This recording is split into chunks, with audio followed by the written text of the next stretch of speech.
Shalom, twongeye kubaramutsa amahoro y'Imana n'ubuntu bw'Imana buva ku mwami Yesu Kristo ngo bishirame imitima yanyu. Tunezerewe kandi kongera kubana namwe kubw'inyigisho. Duha ikaze kandi umutumire yabanye natwe mu nyigisho ya mbere. Kaze kandi mu nyigisho.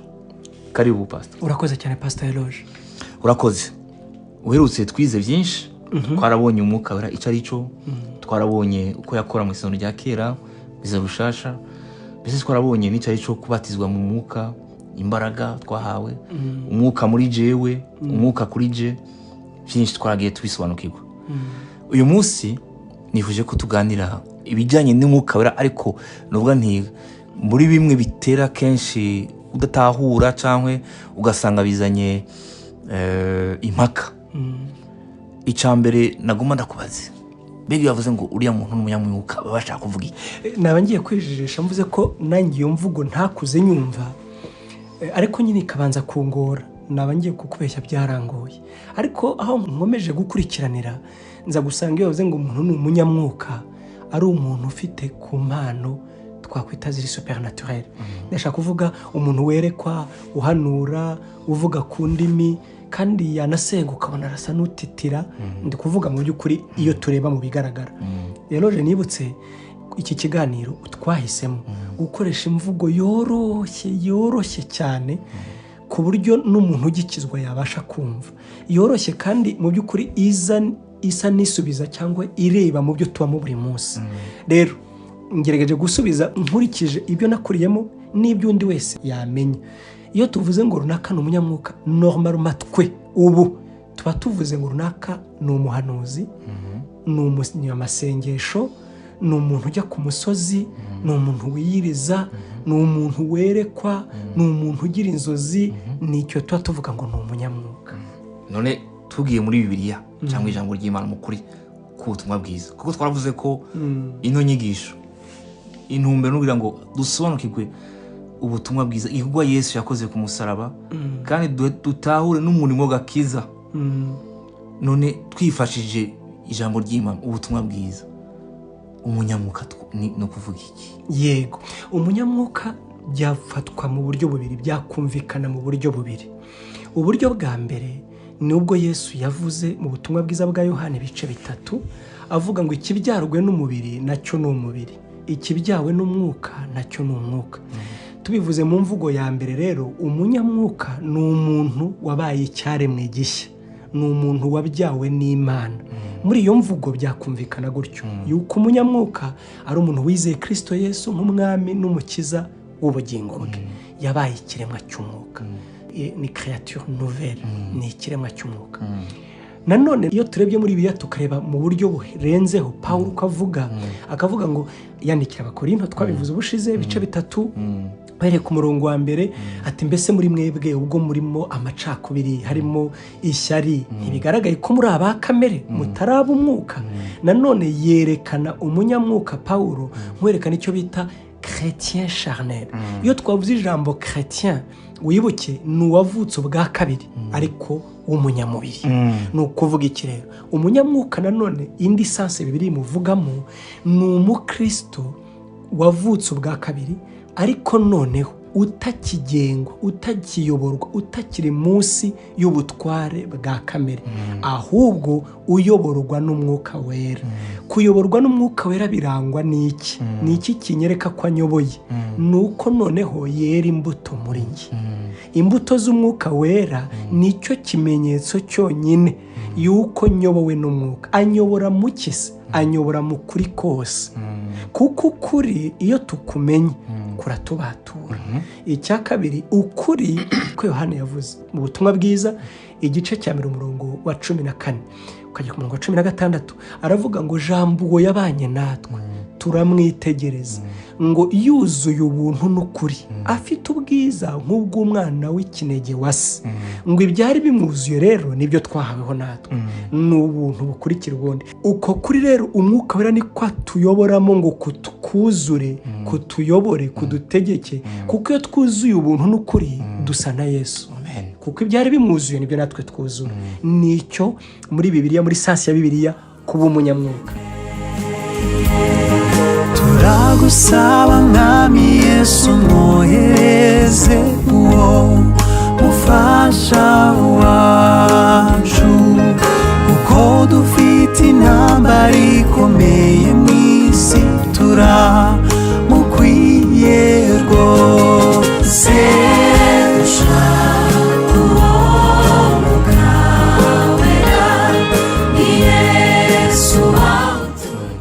urakoze ndacabaza yego hari ibindi bikunda kuboneka mu bita mu madoctrine cyangwa mu denomination mwamwe aba ngo combat spirituel abandi bakavuga ngo bahagaze mu isano rishasha ngo mu isano rishasha nta combat spirituel ibaho ngo ni combat de la foi nukuri cyangwa isukuri urakoze Eloge ubundi ngiye mbyita synonyme ubundi kwizera ni igikorwa cy'umubiri se kwizera ni entité spirituelle ni igikorwa cy'umwuka ntabwo kwizera ari ikintu cyerekeranye n'umubiri icyo ni kimwe cya kabiri Paulo arakoresha amagambo yose yombi aravuga ngo narwanye intambara nziza iyo kwizera narinze ibyo kwizerwa ndicyo ikamba ry'ubugingo murwana intambara nziza yo kwizera ariko nanone iyo ntambara yo kwizera turwana n'iki turwana n'ibinyamwuka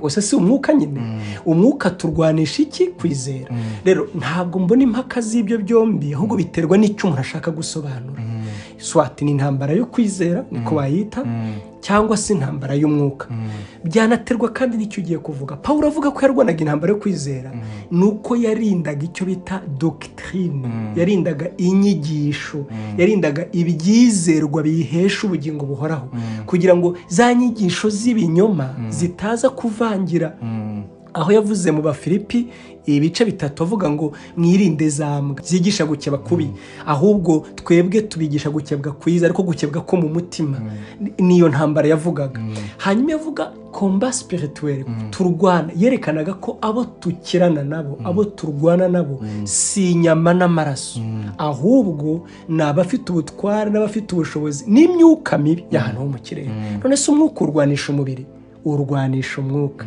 rero byaterwa n'icyo ushaka gusobanura kuko ibyo byose tuvuze si intambara y'umubiri ni intambara y'umwuka ayo magambo yose ni ay'ukuri hanyuma rero hatese iyo combat spirituelle natwe tugira combat spirituelle yego nose ko biriya bivuze kugira ngo mbashe guhagarara mudatsinzwe ahubwo icyo bitandukaniyeho ni ntabwo abakristo duhora mu ntambara oya kuko Paulo yaravuze yerekana impamvu dutwara intwaro mutwara intwaro zose z'umwuka Abefeso ibice 6 ku murongo wa 11 ngo kugira ngo mubashe guhagarara mudatsinzwe ku munsi mubi ni ukuvuga uzarebe Corée du Nord nikunda gukora ibyo n'abashinwa ndetse n'abarusiya cyane cyane ku minsi mikuru yabo bakunda kumurika intwaro zabo bakazerekana n'abasirikare bagakora karasisi kugira ngo bakwereke ngo dore intwaro dufite ariko nagira ngo umenyeshe ko imyaka ishobora gushira ari 100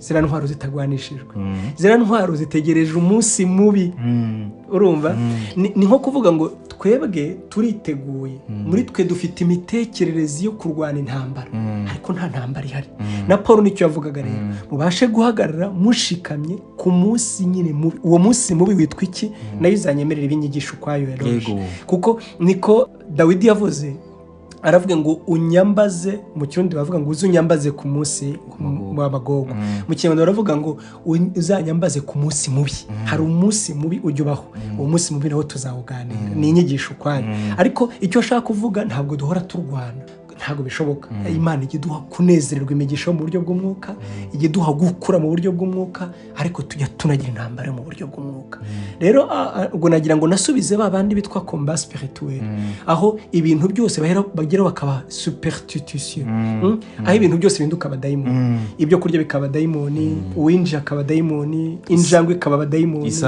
izazigurutse ikaba abadayimoni no oya ibyo ni ibiremwa ahubwo yega abadayimoni bashobora kubikoreramo ariko ntabwo ibintu byose ari abadayimoni iyo rwose ntabwo ari byo ntabwo duhora mu ntambara ugahora wirukana winjiye mu modoka ukirukana abadayimoni wabona umukobwa ukirukana abadayimoni wabona oya urakoze n'ubu turacabanga tubaza kuko ibibazo nk'ibi kenshi bitera gusubira kubaza no gusobanurwa byinshi abantu batabasobanukiwe. Tugiye tuje ikibazo cerekeye umwuka wera, mbega arafise intwaro kwagwana, mbega umwuka wera arafise icyo no kwita les fonctions cyangwa ivyo akora mu wizera kugira ngo sinzi ko wumva ikibazo ushobora kubaza kuko mu banyefeso baravuga ibigwanishwa les armures naho bakavuga ko umwuka wera afite impano les dons aho n'iki umuntu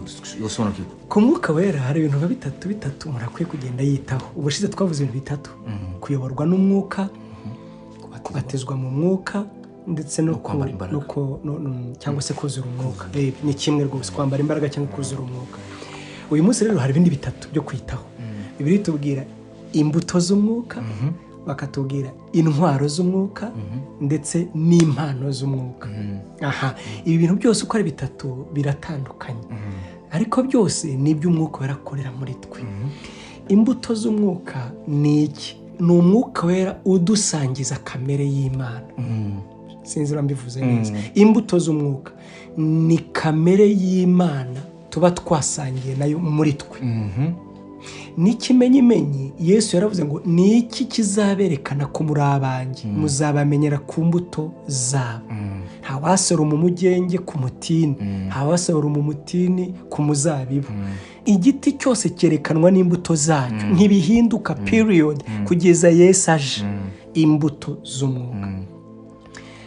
D'ailleurs muri Bibiliya iyo urebye mu Gifaransa ntabwo bavuga les fruits, bavuga le fruit, nk'abavuga imwe. Sinzi niba mbeshya. Urebe muri Bibiliya y'Igifaransa, even no mu Cyongereza, muri version hafi ya zose, yaba muri Semer, yaba muri King James, ntabwo bakoresha ubwinshi, bavuga imbuto imwe barangiza bakazenimera. Ukibaza ese imbuto z'umwuka ni imwe? Yego, kuko mu by'ukuri imbuto z'umwuka ni imwe, ni urukundo burya, kuko Imana ni urukundo. Uzarebe iyo bavuga urukundo bavuga imbuto z'urukundo. Imbuto z'urukundo rurizera, imbuto z'urukundo rurababarira, imbuto z'urukundo rurihangana, imbuto z'urukundo rugira neza. Urumva imbuto z'umwuka ni imbuto z'urukundo. Imana ni iki? Imana ni urukundo.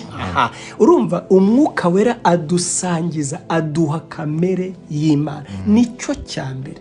Umwuka wera ducuramo, atubibamo, adukuzamo kamere y'Imana. Arizo mbuto z'umwuka.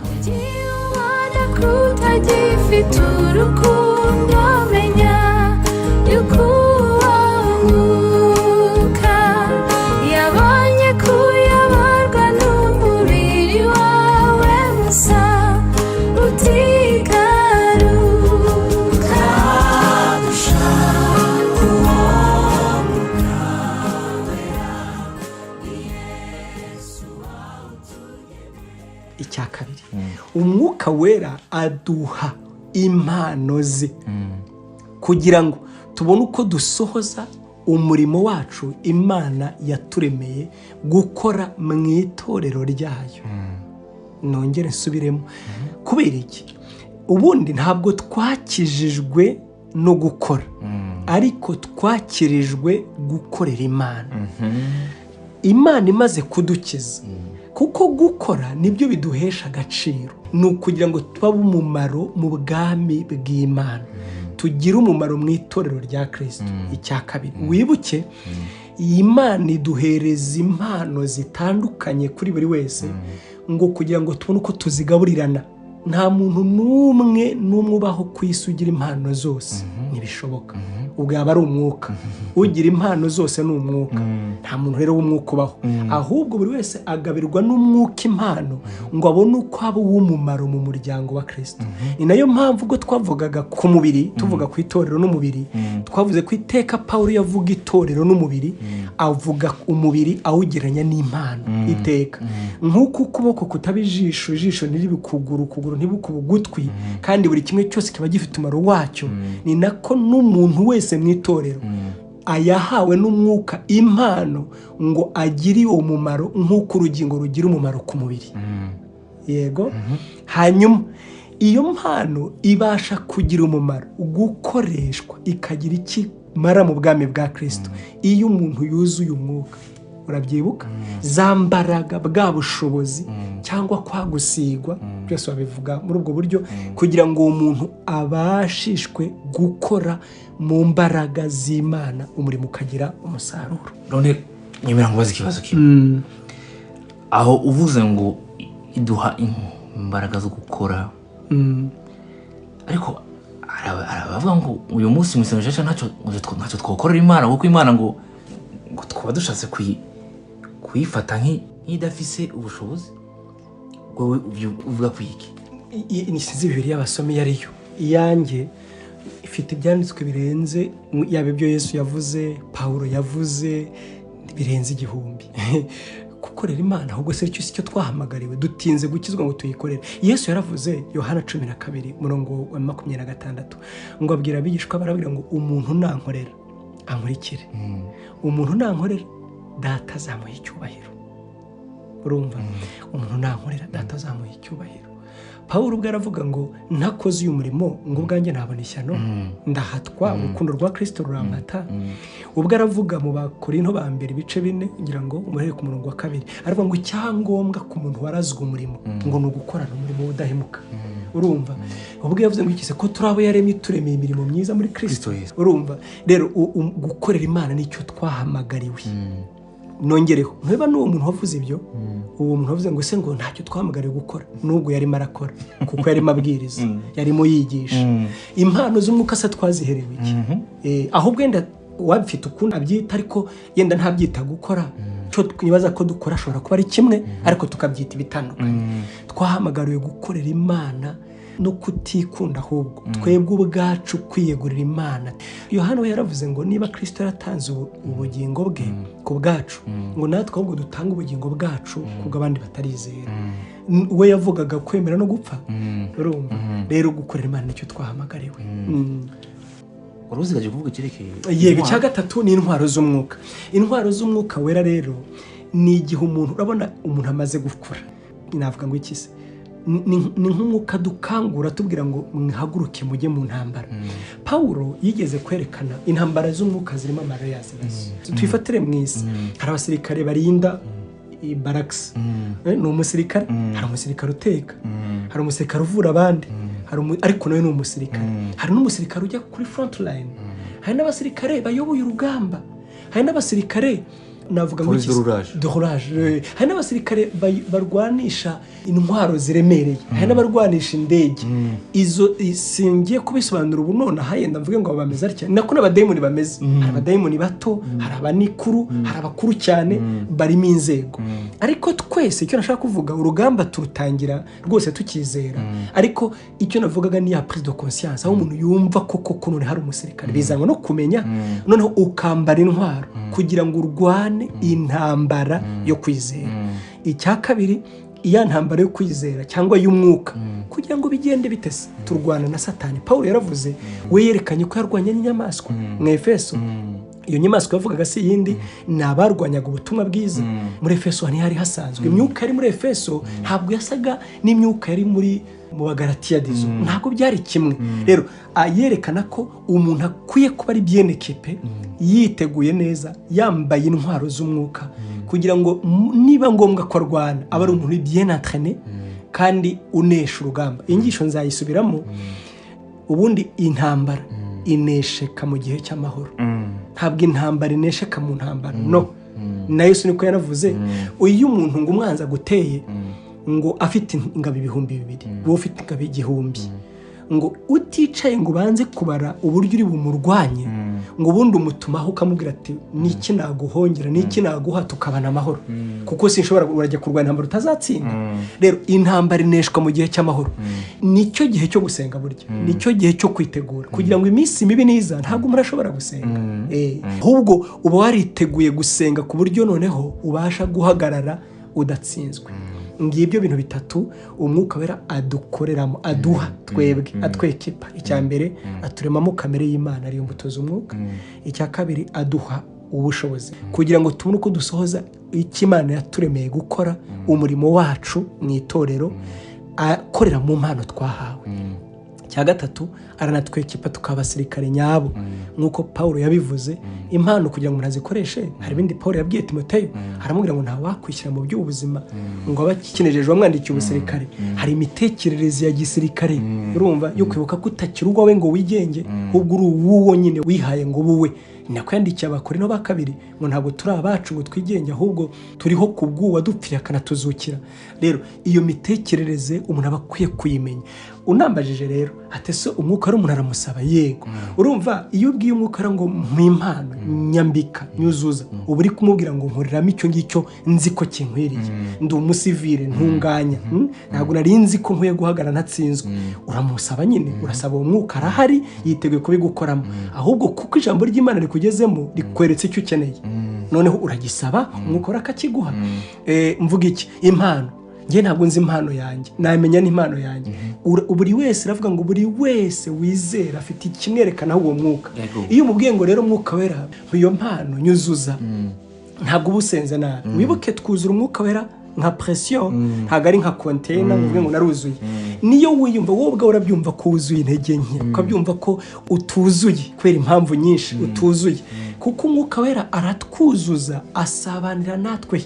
Wibuke hari ikibazo wambajije umbaze ngo kuba umunyamwuka ari witwa Alfred Cohen umwigisha mwiza cyane abajya basoma ibitabo baramuzi yarigishije aravuga ngo ubundi icyo bita homme spirituel ari cyo twavugaga umuntu nyine ahageze ayoborwa n'umwuka yaravuze ngo bikorwa n'ibintu bibiri byubakwa n'ibintu bibiri la spiritualité y'umuntu yubakwa n'ibintu bibiri ni umwanya umara usenga ni n'umwanya umara usoma ijambo ry'Imana.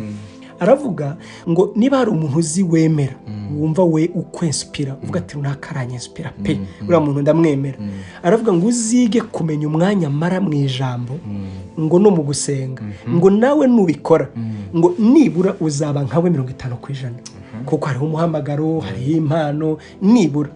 Icyo nashaka kuvuga ni iki rero hahandi umwuka wera twuzuriza atbatiriza arushaho gukomeza kutwuzura wibuke ko dukomeza kuzuzwa imbaraga ze kuko nitushaka kugira nk'ize kandi nta nimwe tuzuzura tuvuge ngo ntabwo tukizikeneye urumva. Rero uko nguko naho tubera turushaho kubera abanyamwuka ni mu mwanya tumara dusenga tubana n'Imana ndetse n'umwanya tumara tuba mu ijambo yaba ari ukuryumva yaba ari ukurisoma yaba ari kuriganira yaba ari gutega amatwi umwanya umarana n'Imana ni udetermina ni urema la spiritualité muri wowe. urakoze kubw'umuco utanze ubwo utagusobanura birengeje bisobanutse cyane kubyerekeye mwuka wera. Nibaza ko umuntu ashobora gusobanukirwa cyane ku bijyanye n'umwuka wera uko akora uko ameze twarize ko umwuka wera ashobora guceceka cyangwa ashobora kubabara. Eka nizere ko izi nyigisho zizofasha umuntu wese azozumva kugira ngo tubashe gusobanukirwa rwose umurimo w'agakiza umurimo Imana yakoze muri Kristo Yesu w'urukundo. Reka mushimire urakoze kubw'inyigisho ariko mbere yo turangiza mugende usabe urangiza ushima Imana kandi usabira nawe mu sinyigisho. Urakoze mwuka wera wowe ukora imirimo yose muri twe. Ijambo ry'Imana riratubwira ngo ni Imana ubwayo idutera gushaka no gukora ibyo yo ishaka. Uyu mwuka wera ni nawe udufasha gusenga kuko tutazi gusenga akatunira iminiho itavugwa. Ni nawe utwingingira ni nawe utumenyesha ko tumukeneye ni nawe utubwira uko dukwiye kumushaka no kumusaba. Icyo tuzi turamukwiriye rwose. Buri wese mu mwanya we akwiriye kuva ku rwego rumwe akajya ku rundi udakeneye kwambara intwaro yewe no kuziryaza kuko intwaro nazo ubwazo ziracyazwa. Mana nk'uko Paulo yandikiye Timoteyo aravuga ngo ikibitsanyo wahawe ukirindisha umwuka wera ukubamo kandi wemere gusesa wemere gutwikurura wemere gukura mu munyota impano wahawe uyireke yake. Ibyo byose n'umwuka wera ubikora muri twe. Turasenze n'ubundi Mana ngo umutwuzuze buri wese uko akenye ku rugero ariho nk'uko ijambo ryo ritubwira uhereye kuvuka umuntu avutse ibyo dukorera tutabizi mwuka wera n'ibyo dukorera tumaze guca cyenge ugakorana natwe. Ibyo byose bikorere muri twe kandi urushaho gukomeza kudukuza tudafite confusion ahubwo tumenye kuri Imana muri twebwe. Icyama ukaduha kumvira umwuka wera ukababarira twebwe twese aho tutakumviye tukakubabaza tukakuzimya tukagucecekesha. Mwuka wera utubabarire, ugaruke muri twe, udutegeke, utuganze, utuyobore mu kuri kose, kuko ari we mahoro yacu. Uragahezagirwa Mana ko wamuduhaye, nta cyiza kimuruta. Natwe tugushimiye iyo mpano kugeza ku kuza kwa Yesu. Ni mu izina rya Yesu, amen.